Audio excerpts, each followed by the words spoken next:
पहले पे excellent vision को रखा। तो आए तो पहले से ही निर्णय करके आए थे कि एक्सीलेंट विजन में, जैसे कि आपने बताया कि आप गांव से पढ़े हो तो आपका परिवेश ग्रामीण है और एक्सीलेंट विजन का ये सौभाग्य है कि गांव के बच्चों को पढ़ाने का मौका मिलता है।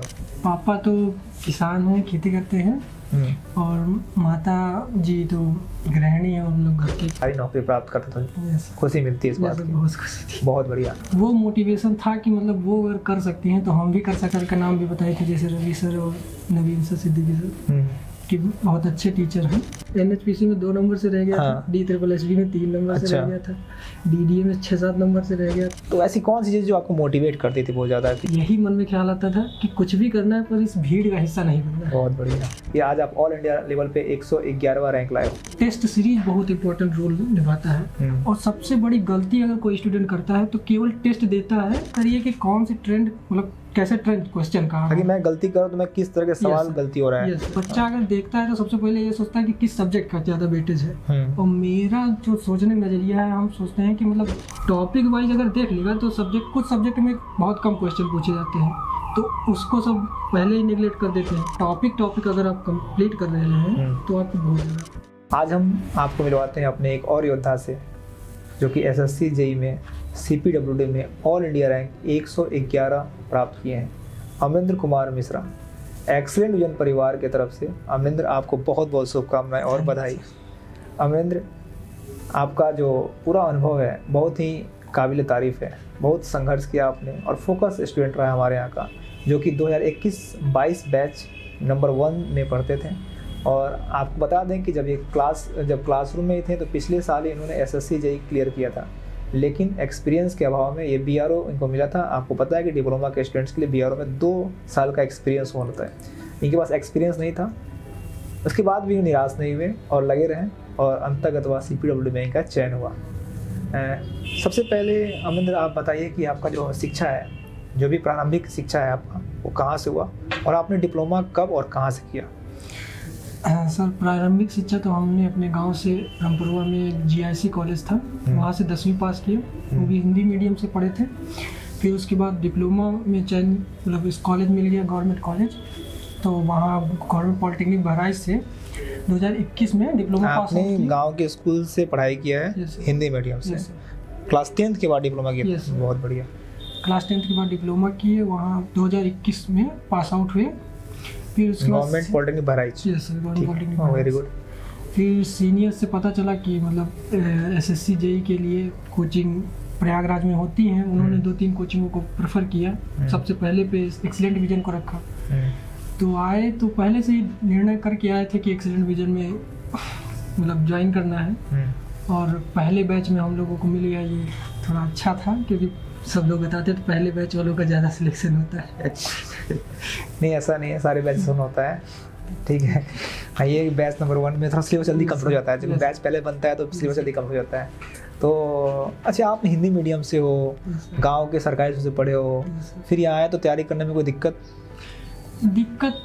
थोड़ा बहुत तो हुआ सर, क्योंकि लैंग्वेज वाला प्रॉब्लम फंसता था। क्योंकि हम लोग टेक्निकल शब्द इंग्लिश में पढ़ते थे, लेकिन बाकी सब हिंदी में पढ़ते थे। ठीक है। तो मिक्स लैंग्वेज वाला मेंस में पिछली बार काफ़ी ज़्यादा प्रॉब्लम हुई थी उसकी वजह से।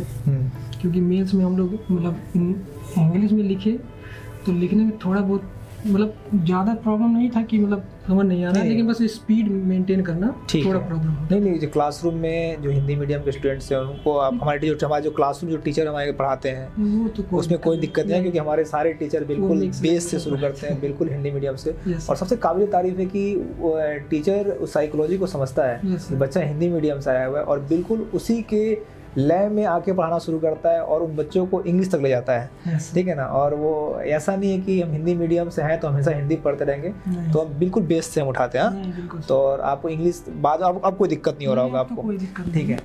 तो आप ये बताइए कि आपके जो माता पिता हैं, जैसे कि आपने बताया कि आप गांव से पढ़े हो तो आपका परिवेश ग्रामीण है, और एक्सीलेंट विजन का ये सौभाग्य है कि गांव के बच्चों को पढ़ाने का मौका मिलता है उनको। और आज बहुत बड़ी संख्या में गांव के लड़के और किसान परिवार के बच्चे सफल हो रहे हैं, तो ये अपने आप में बहुत खुशी है और एक समाज के लिए भी एक अच्छा संदेश है ये। अपने माता पिता के बारे में बताइए। पापा तो किसान हैं, खेती करते हैं, और माता जी तो गृहिणी है, उन लोग घर के काम काज करती हैं। 2 बड़े भाई हैं। बड़े भाई, सबसे बड़े भाई वो मेडिकल, खुद का मेडिकल है उनका, वो चलाते हैं। और उनसे बीच वाले भाई अभी मतलब बीएड करके पढ़ाई कर रहे हैं, साथ साथ में सीएससी सेंटर चलाते हैं। Very good. और हम तो बस पढ़ाई पे थे। तो पिताजी का क्या प्रतिक्रिया था, माताजी पिताजी का, जब आप सफल हो गए उनको बताया तो? सर खुशी तो बहुत थी, क्योंकि सर पूरे परिवार में पहली बार कोई सरकारी नौकरी मिला था किसी को। तो जो एक किसान व्यक्ति जो रात दिन मेहनत करता है और परिवार में कोई सरकारी नौकरी प्राप्त नहीं है और पहली बार कोई सरकारी नौकरी प्राप्त करता तो खुशी मिलती है इस बात की। बहुत खुशी थी। बहुत बढ़िया। आपके मन में ये पहली बार कब आया कि मुझे भी सिविल से पढ़ना है, मुझे डिप्लोमा सिविल से करना है और मुझे सरकारी इंजीनियर बनना है? ये आपके अंदर ये विचार पहली बार कब आई? सर पड़ोस में एक मीरा मिश्रा नाम की लड़की थी, उन्होंने पहले डिप्लोमा कर रखा था हम लोगों से।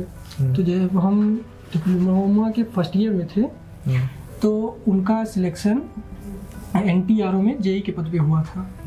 तो वो मोटिवेशन था कि मतलब वो अगर कर सकती हैं तो हम भी कर सकते हैं। हमारे एक्सीलेंट एक्सीलेंट थी।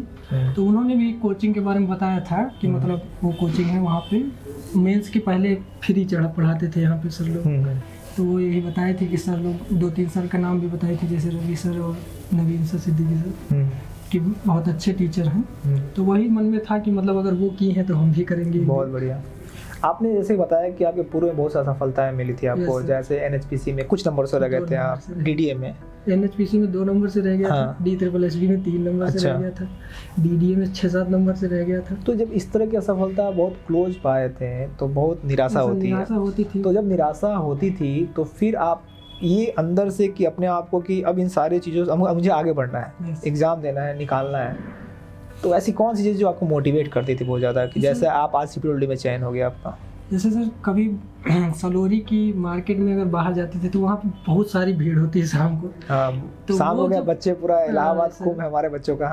तो सर भीड़ को देखते थे, बस यही मन में ख्याल आता था कि कुछ भी करना है पर इस भीड़ का हिस्सा नहीं बनना है। बहुत बढ़िया। भीड़ से हमेशा अलग रहना है। तो आपका मेंटल एटीट्यूड बहुत मैटर करता है कि आप अपने आप को किस नज़रिए से देखते हो। क्लासरूम में पढ़ाई होती है, हर जगह बहुत डेडिकेट होकर पढ़ाता है, लेकिन आपका माइंडसेट भी सफलता में बहुत बड़ा रोल प्ले करता है। इन्होंने हमेशा अपने आप को अलग देखा है, हमेशा अपने आप को भीड़ से अलग बनाने की कोशिश की है। यही एक मुझे लगता है कहीं ना कहीं एक बहुत बड़ी बात है कि आज आप ऑल इंडिया लेवल पे 111वां रैंक लाए हो। अमिंदर, आप जब रहते थे तो आपने बताया कि कई आपके गवर्नमेंट पॉलिटेक्निक बहराइच के बहुत से दोस्त आपके आए थे कोचिंग करने, साथ में कोचिंग करते थे। और तो दोस्तों का क्या योगदान रहा आपके जीवन में? दोस्तों का योगदान इस पूरी तैयारी के दरमियान दोस्तों का योगदान तो कोई ऐसे कोई खास दोस्त जो जिन्होंने आपकी मदद किया इस तैयारी में, उनका नाम लेना चाहेंगे? ऐसा खास दोस्त हैं, 2-3 दोस्त हैं। एक पंकज मिश्रा, जिसका अहम कह सकते हैं कि रोल रहा है, क्योंकि उनसे काफ़ी ज़्यादा डिस्कशन भी होता रहता था कि क्वेश्चन पे या सब्जेक्ट वाइज कोई प्रॉब्लम, कौन सा ट्रेंडिंग चल रहा है क्वेश्चन, ऐसा सब। और एक धनजीव पांडे थे, उनसे भी काफ़ी ज़्यादा मतलब क्वेश्चन पे बात होती रहती थी। और एक दोस्त ही था जो रूम पार्टनर था हमारा, मुकेश तिवारी नाम था उसका। एक और दोस्त था राहुल सिंह और एक विपिन कुमार। सारे स्टूडेंट हमारे तो सब एक्सीलेंट में पढ़े हैं। और एक दोस्त था वो साथ में 2 बार मेंस दिया है, लेकिन दुर्भाग्यवश उसका नहीं हुआ।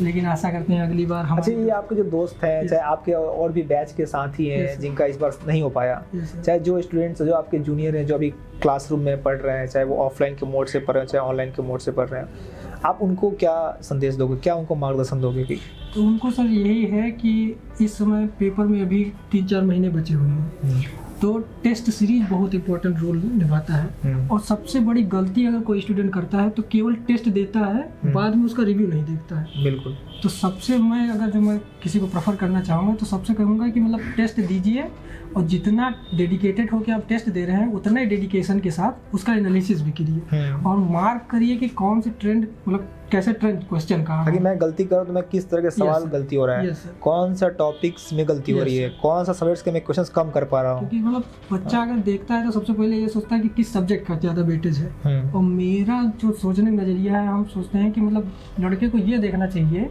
कि किस टॉपिक का ज़्यादा वेटेज है। टॉपिक वाइज अगर देख लेगा तो कुछ सब्जेक्ट में बहुत कम क्वेश्चन पूछे जाते हैं, तो उसको सब पहले ही नेगलेक्ट कर देते हैं। लेकिन अगर वो उसको देखें तो उसमें रहता है कि 2 या 3 टॉपिक से वो सारे क्वेश्चन आ जाते हैं। तो आपको सब्जेक्ट पढ़ने की जरूरत नहीं पड़ेगी, वो टॉपिक अगर आप कंप्लीट कर रहे हैं तो आपको बहुत ज़्यादा फायदा मिलेगा इससे।